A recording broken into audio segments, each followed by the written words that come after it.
What's up guys, welcome to Millennials with Money, the channel that helps you take control of your finances and create a bright financial future. I'm Johnny, and if you like today's video, you know the drill. Hit the like button, click subscribe with the notification bell, and tell another millennial. Now, right now in 2020, we're living in huge times of uncertainty. And no matter what your situation is, how stable your job is, it's really scary not knowing what's around the corner with all the news that keeps coming in day by day. What each of us face as individuals is very much determined by the cards that life deals us. But that's not to say that we can't position ourselves to be best prepared for the challenges of tomorrow. As a famous quote says, failing to prepare is preparing to fail. Now, as you know, we cover finances on this channel, so I'm going to help you prepare from a financial perspective. And in today's video, I'm going to explain to you the concept of an emergency fund.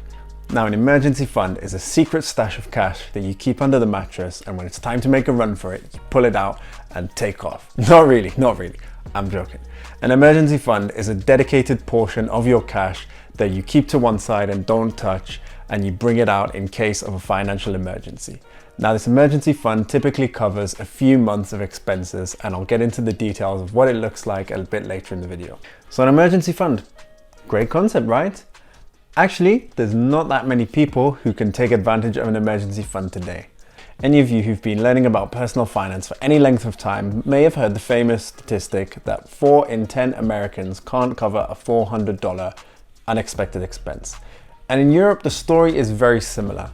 ING, a bank from the Netherlands, runs an annual survey on savings and retirement, and it found that in Europe, 27% of households have no savings in their household, which is currently the same level as the US. However, due to lockdowns that took place early in the year, we found out that a lot of European households saved a lot of money back in March and April. So perhaps this is one step towards changing the trend and towards more European households saving more money. Let's cut to the chase. All might be well and good today. You might have regular income coming into the bank, the bills might be getting paid on time, but all of that can change in an instant.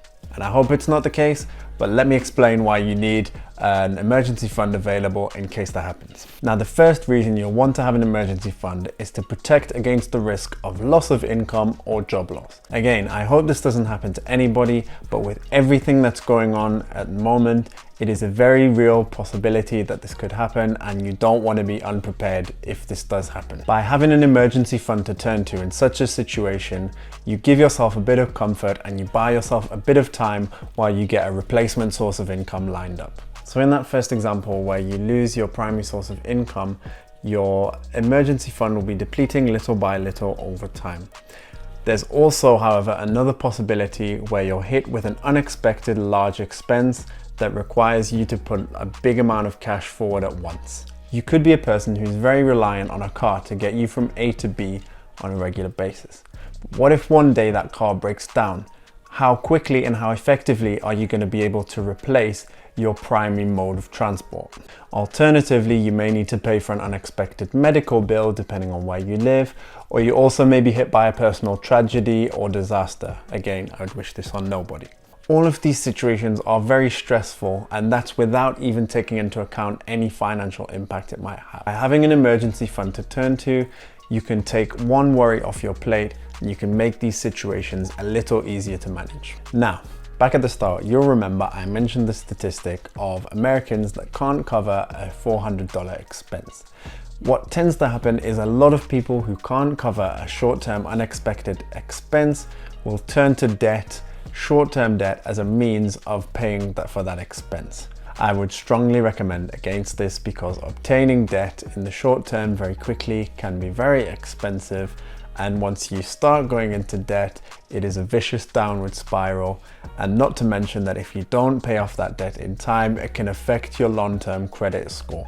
Finally, and one of the key benefits of having these emergency funds, which you'll see is a recurring theme in all the prior examples, is that it gives you some peace of mind. Now, will this emergency fund allow you to live completely worry-free and go into these situations without a care in the world? No, absolutely not. But it will make these situations a lot easier to get through, and they will be a lot less stressful, and you'll feel a lot less pressure as a result of having that emergency fund to fall back on. That emergency fund will essentially give you a sense of short to medium term financial security, and having the resources to face a rainy day will have you feeling a lot more comfortable and a lot more prepared should something unexpected come up. Now that I've talked a little bit about the why and the benefits of having an emergency fund, I'm going to explain to you a little bit about how I would go about setting one up. So as I mentioned early on in the video, an emergency fund is typically built up of several months of expenses. A lot of sources typically recommend having 3 to 6 months of expenses saved up ready for a rainy day. However, if you're a sole trader or entrepreneur, sources sometimes recommend even up to a year of expenses based on the volatility and the uncertain nature of your business. Some other considerations that you may want to take into account when deciding how many months to have saved up are dependents. Is there anybody who's financially dependent on you? And will you need to continue paying for their expenses if your regular source of income is cut off? You might want to consider the sector of the economy or the business you work in. How volatile is it? Is there a high turnover rate? What is the risk that you lose your job? And particularly in the current context, is it likely that that industry would be shut down and you'd be unable to work as a result? Finally, I would also consider based on the country you live in and the economy. Now, across Europe, there are a lot of countries with economies of varying strength and different unemployment rates. It goes without saying that in certain countries, it's easier to find a job than in others. If you're living in a country such as Spain or Greece or Italy, I would perhaps suggest a few extra months of savings compared to if you were living in a country such as Germany, France, or the UK. A very key consideration when setting up an emergency fund is that this has to take priority over investing and any long-term goals. Your short to medium-term financial stability is a more pressing and a more urgent matter to take care of compared to long-term investing. In addition, if you have to sell some of your investments to be able to cover these short-term expenses, then it could impact the returns on your investments and you could be compromising a strategy that you've worked very hard on. And a final bonus point, which is a little bit tricky in Europe, but maybe give it a try, is to try and find an account or a deposit that has a high interest rate, but gives you also easy access to that money should you need it.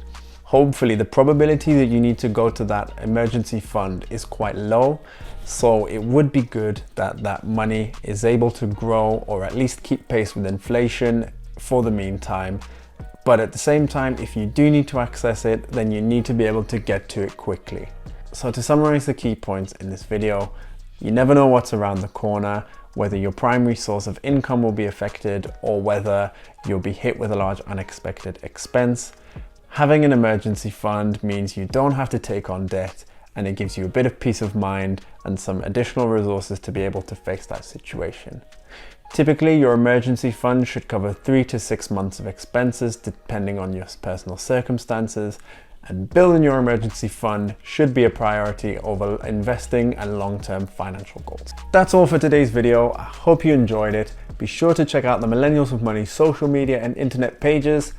I'll see you on the next video, and let's get this money.